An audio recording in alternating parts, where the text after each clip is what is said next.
And another thing, Rasheedah up there talking about a hat. She ain't rocking the right hat. Don't make care about no hat. That girl was fresh, okay? We know how New Yorkers dress. We from the North. I'm from the Midwest, though. But we all dress alike. So don't try to... She was dressed cute. Yandy was real cute, okay, on last night's episode.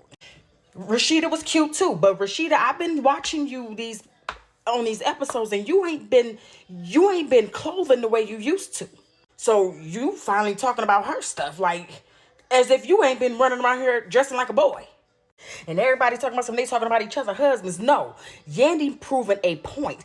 You want to cast stones, so let me cast it in your face. Because Yandy did not speak on her none this summer. You know what I saw on Yandy platforms and pages? Her promoting her skincare. Her interacting business-wise. It wasn't in a hood radish way. So I don't understand what y'all are talking about in these comments. Y'all not, you know what? They need me. They need Cora B to be the mediator. I keep saying this. Y'all need me on these shows because I'm watching everybody. And I could tell everybody who right and who wrong. And not so bright. Rasheedah, just hang it up. You don't have no right to talk about anybody. And what's pissing me even more off, you can sit down with the mistress and talk about another woman, but you can't sit down with the mistress so y'all can talk about y'all son publicly.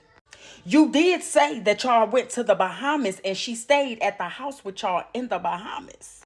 We did just see Jasmine at a barbecue this past summer talking about y'all food was the shit. It's naive.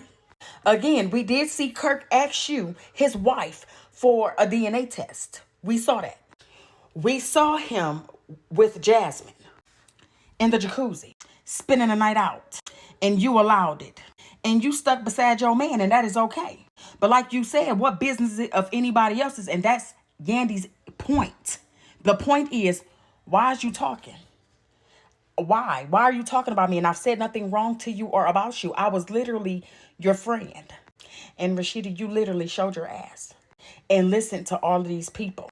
And that Nick Cannon girlfriend, the one that's bitter because Nick Cannon left her ass, she ought to be ashamed of herself as well. I don't like her either. I don't even know her name. I liked her at first into these last couple of episodes.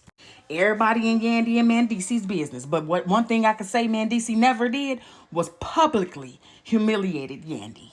They had baby mama drama, but it wasn't like this. Kirk and Rasheedah's. Nobody got Kirk and Rasheedah beat besides Amina and Tara in Love and Hip Hop New York. They did the damn thing out there. Bring New York back. We bored with Atlanta right now. Bring New York back. And what happened to Love and Hip Hop Hollywood? Mona, Scott, Young, I think you need me on the team. Bring me on the team. And then to call her a hoe. That blew my mind. Like, you too old to be listening to the blogs, but when it came to your shit, you don't want the blogs in your shit. I mean, I just can't make this shit up. Look, it's time to put an end to all of this. As a woman, Rasheedah needs to apologize to Yandy because she was wrong. Nobody was watching Love and Hip Hop Atlanta because of Rasheedah and Kirk. They drama did bring emotions and a little rating.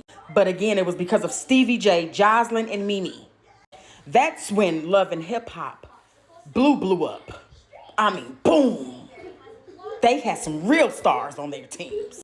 And Jasmine, you can't talk about nobody's husband because you ain't got one and you a whole entire mistress. You can't talk about nobody. And Carly Red was right about you. You talking about somebody nasty, Punani. But your Punani didn't even keep the husband of somebody else's husband.